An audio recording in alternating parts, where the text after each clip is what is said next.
ಎಲ್ರಿಗೂ ನಮಸ್ತೆ. Welcome to my YouTube channel.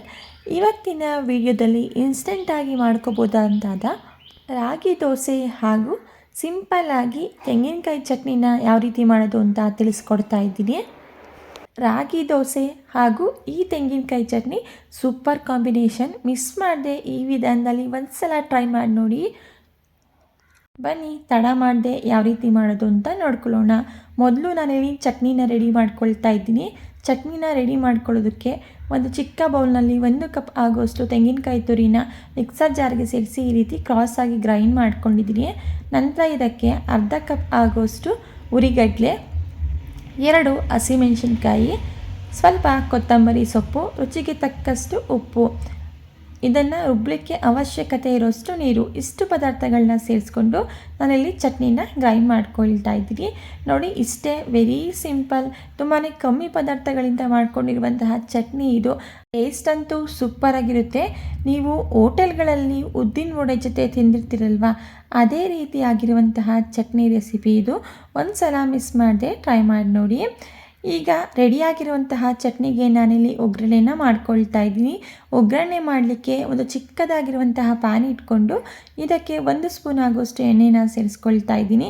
ನಂತರ ಅರ್ಧ ಟೀ ಸ್ಪೂನ್ ಆಗೋಷ್ಟು ಉದ್ದಿನಬೇಳೆ, ಸ್ವಲ್ಪ ಜೀರಿಗೆ, ಸ್ವಲ್ಪ ಸಾಸಿವೆ, ಮುರಿದಿಟ್ಕೊಂಡಿರುವಂತಹ 1 ಒಣಮೆಣಸಿನ್ಕಾಯಿ, ಸ್ವಲ್ಪ ಕರಿಬೇವಿನ ಸೊಪ್ಪು, ಹಾಗೆ ಸ್ವಲ್ಪ ಇಂಗನ್ನು ಸೇರಿಸಿ ಒಗ್ಗರಣೆನ ರೆಡಿ ಮಾಡಿಕೊಂಡು ನಾನಿಲ್ಲಿ ಗ್ರೈಂಡ್ ಮಾಡಿ ಇಟ್ಕೊಂಡಿರುವಂತಹ ಚಟ್ನಿಗೆ ಸೇರಿಸಿ ಮಿಕ್ಸ್ ಮಾಡಿಕೊಂಡ್ರೆ ಸಖತ್ ಟೇಸ್ಟಿಯಾಗಿ ಸಿಂಪಲ್ ಆಗಿರುವಂತಹ ರಾಗಿ ರೊಟ್ಟಿ ಜೊತೆಗೆ ಸೂಪರ್ ಕಾಂಬಿನೇಷನ್ ಆಗಿ ಚಟ್ನಿ ರೆಡಿ ಆಯಿತು.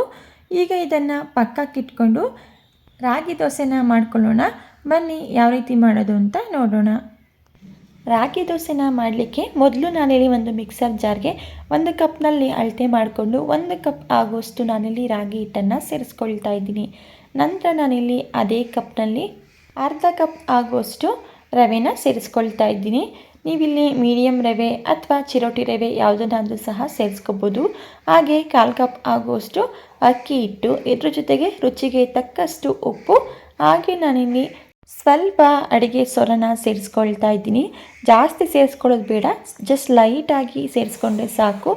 ನಂತರ ಇದನ್ನು ರುಬ್ಬಲಿಕ್ಕೆ ಅವಶ್ಯಕತೆ ಇರೋಷ್ಟು ನೀರನ್ನು ಸೇರಿಸಿ 1 ಸ್ಪೂನ್ನಿಂದ ಎಲ್ಲ ಪದಾರ್ಥಗಳು ಚೆನ್ನಾಗಿ ಹೊಂದ್ಕೊಳ್ಳೋ ರೀತಿ ಮಿಕ್ಸ್ ಮಾಡಿಕೊಂಡು ನಂತರ ನಾನು ಇದನ್ನು ಗ್ರೈಂಡ್ ಮಾಡ್ಕೊಳ್ತಾ ಇದ್ದೀನಿ.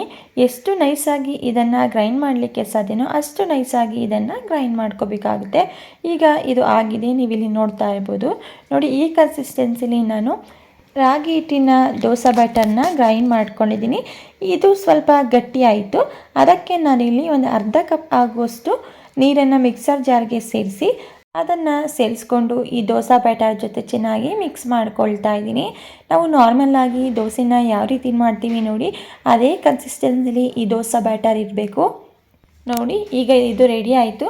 ವೆರಿ ಸಿಂಪಲ್ ಆಗಿ ಇನ್ಸ್ಟೆಂಟಾಗಿ ಒಂದು 5 ನಿಮಿಷದಲ್ಲಿ ಮಾಡ್ಕೋಬೋದು ಅಂತಾದ ರಾಗಿ ದೋಸೆ ಇದು. ಒಂದು ಸಲ ಮಿಸ್ ಮಾಡದೆ ಟ್ರೈ ಮಾಡಿ ನೋಡಿ. ಈಗ ನಾನಿಲ್ಲಿ ತವಾನು ಸಹ ಬಿಸಿಯಾಗಲಿಕ್ಕೆ ಇಟ್ಟಿದೆ. ತವಾನು ಸಹ ಬಿಸಿಯಾಗಿದೆ. ತವಾನ ನೀವಿಲ್ಲಿ ಮೀಡಿಯಮ್ ಆಗಿ ಹೀಟ್ ಮಾಡಿಕೊಂಡ್ರೆ ಸಾಕು, ಜಾಸ್ತಿ ಹೀಟ್ ಮಾಡ್ಕೊಳ್ಳೋ ಅವಶ್ಯಕತೆ ಇಲ್ಲ. ದೋಸೆನ ಹಾಕಬೇಕಾದ್ರೆ ಲೋ ಫ್ಲೇಮಲ್ಲಿ ಇಟ್ಟು ದೋಸೆನ ಹಾಕ್ಕೊಳ್ಳಿ. ನಂತರ ಮೀಡಿಯಮ್ ಫ್ಲೇಮಲ್ಲಿ ಇಟ್ಟು ದೋಸೆನ ಚೆನ್ನಾಗಿ ಬೇಯಿಸ್ಕೋಬೇಕಾಗುತ್ತೆ. ಹಾಗೆ ನಿಮಗೆ ಎಷ್ಟು ತೆಳುವಾಗಿ ಬೇಕೋ ಅಷ್ಟು ತೆಳುವಾಗಿ ಈ ದೋಸೆನ ಹಾಕೋಬೋದು. ನಾವಿಲ್ಲಿ ಅಕ್ಕಿ ಹಿಟ್ಟನ್ನು ಸೇರಿಸಿರೋದ್ರಿಂದ ದೋಸೆ ತುಂಬಾ ಕ್ರಿಸ್ಪಿಯಾಗಿ ಬರುತ್ತೆ. ಹಾಗೆ ಹೆಲ್ದಿಯಾಗಿರುವಂತಹ ದೋಸೆ ರೆಸಿಪಿ ಇದು. ಯಾವುದೇ ರಾಗಿ ಆಗಲಿ ಉದ್ದಿನ ಬೇಳೆ ಆಗಲಿ ಏನೂ ಸಹ ನೆನೆಸೋ ಅವಶ್ಯಕತೆ ಇಲ್ಲ. ಇನ್ಸ್ಟೆಂಟಾಗಿ 10 ನಿಮಿಷದಲ್ಲಿ ರಾಗಿ ದೋಸೆ ಮತ್ತು ಚಟ್ನಿನ ರೆಡಿ ಮಾಡ್ಕೋಬೋದು. ಈ ರಾಗಿ ದೋಸೆ ಮತ್ತು ಚಟ್ನಿನ ನೀವು ಒಂದು ಸಲ ಟ್ರೈ ಮಾಡಿ ನೋಡಿದ್ರೆ ಪದೇ ಪದೇ ಮಾಡ್ತೀರಾ, ಅಷ್ಟು ಸೂಪರಾಗಿರುತ್ತೆ ಈ ಎರಡರ ಕಾಂಬಿನೇಷನ್. ಒಂದು ಸಲ ಟ್ರೈ ಮಾಡಿ ನೋಡಿ. ಈಗ ನಾನಿಲ್ಲಿ ಮೀಡಿಯಮ್ ಫ್ಲೇಮಲ್ಲಿ ಇಟ್ಟು ದೋಸೆನ ನಾನಿಲ್ಲಿ ಬೇಯಿಸ್ಕೊಂಡಿದ್ದೀನಿ. ದೋಸೆನ ತೆಗೆಯೋದಕ್ಕೆ ತುಂಬಾ ಕಷ್ಟಪಡೋದು ಬೇಡ.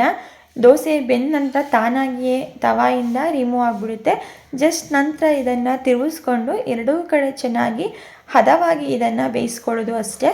ಈಗ ನೀವಿಲ್ಲಿ ನೋಡ್ತಾ ಇರ್ಬೋದು ಎಷ್ಟು ಸೂಪರಾಗಿ ಈ ರಾಗಿ ದೋಸೆ ರೆಡಿಯಾಗಿದೆ ಅಂತೇಳಿ. ಇದನ್ನು ಪಕ್ಕಕ್ಕಿಟ್ಟು ನಾನಿಲ್ಲಿ ಮತ್ತೊಂದು ದೋಸೆನ ಹಾಕ್ಕೊಳ್ತಾ ಇದ್ದೀನಿ. ಆಲ್ರೆಡಿ ನನ್ನ ಚಾನಲ್ನಲ್ಲಿ ಇನ್ಸ್ಟೆಂಟಾಗಿ ಮಾಡ್ಕೋಬೋದಂತಾದ ಬ್ರೇಕ್ಫಾಸ್ಟ್ ರೆಸಿಪಿಗಳು, ಸ್ವೀಟ್ ರೆಸಿಪಿಗಳು ಚಟ್ನಿ ರೆಸಿಪೀಸ್, ಸ್ನ್ಯಾಕ್ಸ್ ರೆಸಿಪೀಸ್ ಎಲ್ಲ ವೀಡಿಯೋಗಳು ಅಪ್ಲೋಡ್ ಆಗಿದೆ. ನಿಮಗೆ ಇಂಟ್ರೆಸ್ಟ್ ಇತ್ತು ಅಂತ ಹೇಳಿದ್ರೆ ನೀವು ಒಂದು ಸಲ ಹೋಗಿ ಚೆಕ್ ಮಾಡ್ಕೋಬೋದು. ನೋಡಿ, ಈ ರೀತಿ ಎಣ್ಣೆನ ಅಪ್ಲೈ ಮಾಡಿಕೊಂಡು ಒಂದು ಲಿಡ್ಡನ್ನು ಕ್ಲೋಸ್ ಮಾಡಿ ಮೀಡಿಯಮ್ ಫ್ಲೇಮಲ್ಲಿಟ್ಟು ನಾನು ಚೆನ್ನಾಗಿ ಇದನ್ನು ಬೇಯಿಸ್ಕೊಳ್ತಾ ಇದ್ದೀನಿ. ಲಿಡ್ಡನ್ನು ಕ್ಲೋಸ್ ಮಾಡಿದೆಯೂ ಸಹ ಇದನ್ನು ಬೇಯಿಸ್ಕೋಬೋದು. ವೆರಿ ಸಿಂಪಲ್ ಆಗಿ ಸೂಪರ್ ಆಗಿರುವಂತಹ ದೋಸೆ ರೆಸಿಪಿ. ಈಗ ಇದು ಆಗಿದೆ, ಇದನ್ನು ನಾನಿಲ್ಲಿ ತೆಗೆದು ಒಂದು ಪ್ಲೇಟ್ಗೆ ಸೇರಿಸ್ಕೊಳ್ತಾ ಇದ್ದೀನಿ. ಉಲ್ಟಾ ಮಾಡಿ ಬೇಯಿಸ್ಕೋಬೋದು, ಬೇಯಿಸದೇ ಇದ್ರೂ ಸಹ ನಡೆಯುತ್ತೆ. ಈಗ ರೆಡಿಯಾಗಿರುವಂತಹ ರಾಗಿ ದೋಸೆ ಹಾಗೂ ಚಟ್ನಿನ ನಾನಿಲ್ಲಿ ಒಂದು ಪ್ಲೇಟ್ಗೆ ಸರ್ವ್ ಮಾಡ್ಕೊಳ್ತಾ ಇದ್ದೀನಿ. ಟೇಸ್ಟಲ್ಲಿ ಯಾವುದೇ ರೀತಿಯ ಕಾಂಪ್ರಮೈಸ್ ಇರೋದಿಲ್ಲ. ಒಂದು ಸಲ ಮಿಸ್ ಮಾಡಿದೆ, ಟ್ರೈ ಮಾಡಿ ನೋಡಿ. ಈ ಚಟ್ನಿ ಹಾಗೆ ರಾಗಿ ದೋಸೆ ಸೂಪರ್ ಆಗಿರುತ್ತೆ. ಹೇಳಿ ಮಾಡಿಸಿದಂತಹ ರೆಸಿಪಿ ಅಂತಲೇ ಹೇಳ್ಬೋದು, ಅಷ್ಟು ಒಂದಕ್ಕೊಂದು ಚೆನ್ನಾಗಿ ಹೊಂದ್ಕೊಳ್ಳುತ್ತೆ. ಓಕೆ ಫ್ರೆಂಡ್ಸ್, ನೋಡಿದ್ರಲ್ವಾ ಇವತ್ತಿನ ವಿಡಿಯೋದಲ್ಲಿ ಇನ್ಸ್ಟಂಟಾಗಿ ಮಾಡ್ಕೋಬೋದಾದ ದೋಸೆ ರೆಸಿಪಿ ಹಾಗೂ ಚಟ್ನಿ ರೆಸಿಪಿನ ಶೇರ್ ಮಾಡಿದ್ದೀನಿ. ಈ ವಿಡಿಯೋ ನಿಮಗೆ ಸ್ವಲ್ಪನಾದರೂ ಇಷ್ಟ ಆಗಿದ್ದರೆ ಇದೇ ರೀತಿ ಸಿಂಪಲ್ ಹಾಗೂ ಟೇಸ್ಟಿ ರೆಸಿಪಿಗಳಿಗಾಗಿ ನೀವು ಮಾಡಬೇಕಾಗಿದ್ದು ಇಷ್ಟೇ. ದಯವಿಟ್ಟು ಚಾನಲ್ನ ಸಬ್ಸ್ಕ್ರೈಬ್ ಮಾಡಿಕೊಂಡು ವಿಡಿಯೋ ಇಷ್ಟ ಆಗಿದೆ ವಿಡಿಯೋಗೆ ಲೈಕ್ ಮಾಡಿ. Thank you for watching. ಮತ್ತೊಂದು ಹೊಸದಾದ ರೆಸಿಪಿಯೊಂದಿಗೆ ಮರಳಿ ಸಿಗೋಣ.